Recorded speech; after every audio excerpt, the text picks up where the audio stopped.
ప్రియమైన సహోదరీ సహోదరులకు ప్రభువు పేరిట వందనాలు.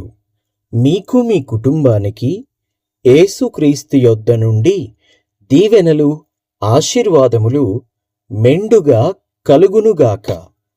ఈరోజు యేసుక్రీస్తు యొద్ద నుండి మీకు బంగారు మాట, దేవుని వాగ్దానము. మనము సదాకాలము ప్రభువుతో కూడా ఉందుము. 1 తెస్సలోనీలకు రాసిన పత్రిక 4వ అధ్యాయము 17వ వచనము. మనము సదాకాలము, గొప్ప ఆత్మీయమైనటువంటి విషయమండి.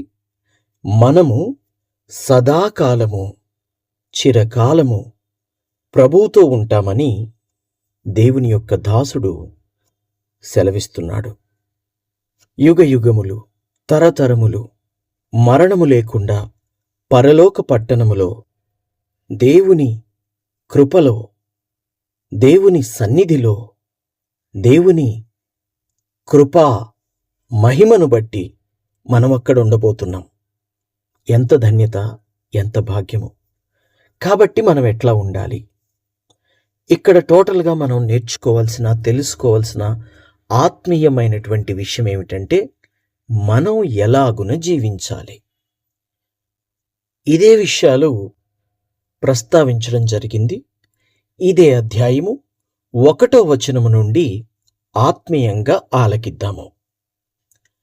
మెట్టుకు సహోదరులారా, మేము ప్రభువైన యేసు ద్వారా మీకిచ్చిన ఆజ్ఞను మీరెరుగుదురు కాగా, మీరెలాగు నడుచుకొని దేవుణ్ణి సంతోషపరచవలెనో మనము, అంటే మా వలన నేర్చుకొనిన ప్రకారముగా మీరు నడుచుకొనుచున్నారు. ఈ విషయములో మీరు అంతకంతకు అభివృద్ధి నొందవలెనని మిమ్మును వేడుకొని ప్రభువైన యేసునందు హెచ్చరించుచున్నాను. దేవునికి స్తోత్రం కలుగునుగాక. ఏమేమి నేర్చుకున్నాం మనం ఇంతవరకు పరిశుద్ధ గ్రంథంలో నుండి? ఏమేమి నేర్చుకున్నాం ఇంతవరకు మనం బైబిల్లో నుండి? ఏమేమి నేర్చుకున్నాం పరిశుద్ధాత్మ స్వరము విని? ఏమేమి నేర్చుకున్నాం దైవ సేవకుని యొక్క స్వరము విని? ఆత్మ సంబంధమైన విషయాలు ఎన్నో నేర్చుకున్నాం.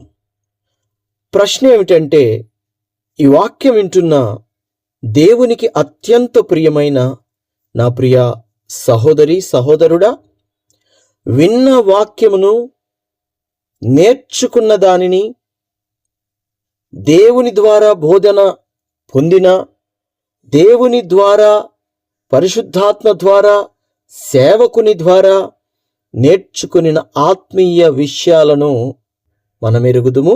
అలాగున మనం జీవిస్తున్నామా, లేక వినేది ఒకటిగా, జీవించేది ఒకటిగా, ఆలోచించేది ఒకటిగా ఉన్నాయా? ఒకవేళ వినేది ఒకటి, చూచేది ఒకటి, ఆలోచించేది మరొకటి అయితే మనము అభివృద్ధి నొందలేము. గుర్తుపెట్టుకోండి, ఆత్మీయంగా అభివృద్ధి పొందలేము. ఆత్మీయంగా అభివృద్ధి పొందకపోతే ఏమిలే, బయట ఆర్థికంగా పేరు, ప్రఖ్యాతి, ఘనత ఇవన్నీ సంపాదించుకుంటాం కదా అని మీరు భ్రమపడతారేమో. లేదు, వాక్యం సెలవిస్తోంది స్పష్టంగా, ప్రియుడా, నీ ఆత్మ వర్ధిల్లిన కొలది అన్ని విషయములలో సౌఖ్యముగా వర్ధిల్లుము. ఇది బైబిల్ చెప్తోంది. ఏమి ఉండదని చెప్పాను? అభివృద్ధి ఉండదని చెప్పాను. మరి ఆత్మీయత అభివృద్ధి చెందకపోతే నీవు బయట విషయాలలో కూడా అభివృద్ధి చెందలేవు, అభివృద్ధి నొందలేవు. విజయము చూడలేవు, విజయము సాధించలేవు. కాబట్టి ప్రియ దేవుని బిడ్డలారా, ఏమి వింటున్నామో, ఏమి చూస్తున్నామో, ఏమి చేస్తున్నామో వీటన్నిటినీ జాగ్రత్తగా మన గమనంలో ఉంచుకోవాలి. పరిశుద్ధాత్మ నడిపింపు కలిగి మాట్లాడాల్సి వస్తే జ్ఞానము కలిగి నోరు తెరిచి దేవుని నడిపింపుతో మాట్లాడాలి.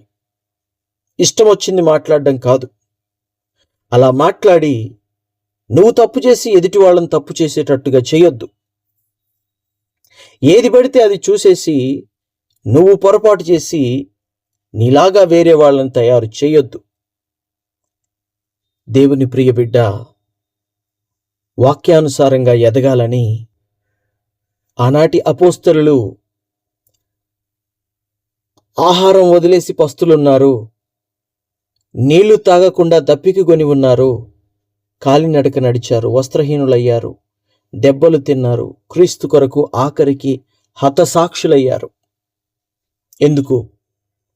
ఏ ఒక్క ఆత్మ నశించొద్దు అని. ఈరోజు దేవుడు మనకు సమయం ఇచ్చాడు. ఈరోజు దేవుడు మనకు అన్ని అనుకూలతలను ఇచ్చాడు. కాబట్టి ఇదే సమయం, నేడే రక్షణ దినం. ప్రభువులో స్థిరంగా నిలిచి ఉందాం. అప్పుడే మనము సదాకాలము ప్రభువుతో ఉండగలుగుతాం. ఈరోజే మనం సరిగా లేకపోతే ఇక రానున్న రోజుల్లో ఎలాగ సరిగా ఉంటాం? ఈరోజే మనం క్రమంగా లేకపోతే రానున్న రోజుల్లో ఇంకా ఏం క్రమంగా ఉంటాం? ఎప్పుడు క్రమం నేర్చుకుంటాం? ఎప్పుడు బాధ్యతగా ఉంటాం? ఎప్పుడు బాధ్యతగా ప్రార్థన చేస్తాం? ఎప్పుడు బాధ్యతగా మందిరానికి వస్తాం?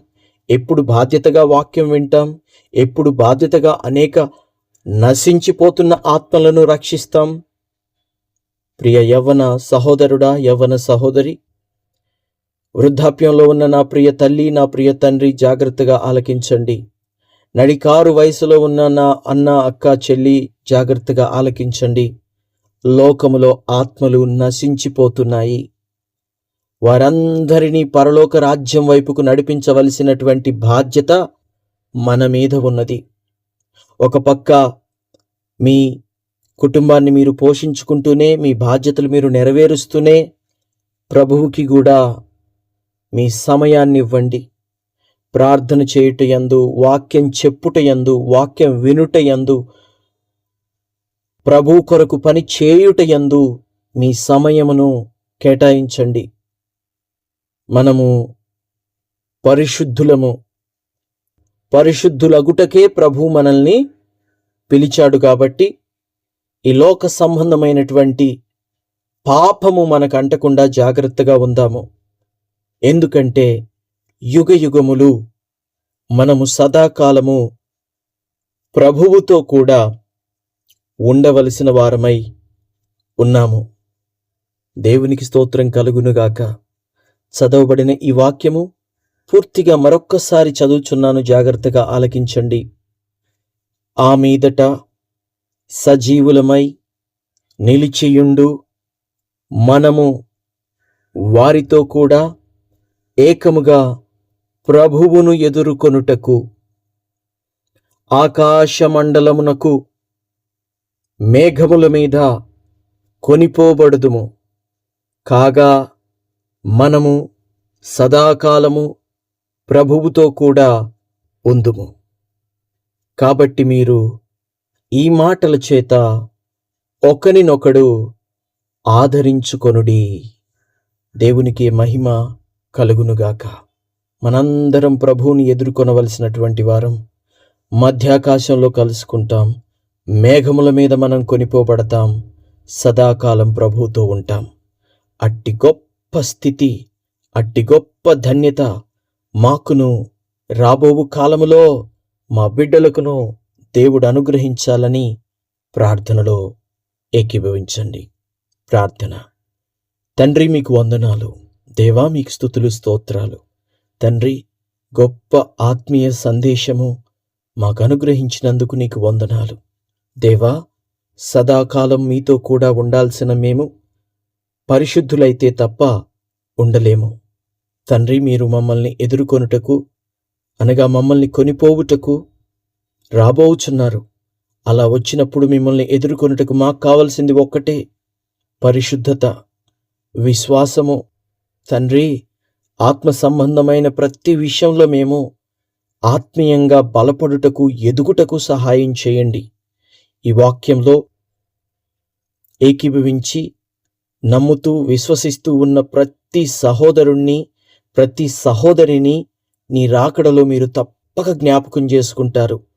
మేమందరము కూడా సదాకాలము మీతో పాటే యుగ యుగములు జీవిస్తామని, మిమ్మును స్తుతిస్తామని, కొనియాడతామని, ఆ పరలోక గొప్ప పట్టణము, ఆ మేలైన శ్రేష్టమైన శాంతియు సమాధానమును అనుగ్రహించే ఆ పట్టణములో మేము జీవిస్తామని, యుగ యుగములు నీతో ఉంటామని, అట్టి కృపా భాగ్యము తప్పక మాకు దయచేయమని యేసు నామములో విశ్వాసంతో ఈ ప్రార్థనలో ఏకీభవించి అడిగి వేడుకొనుచున్నాము తండ్రి.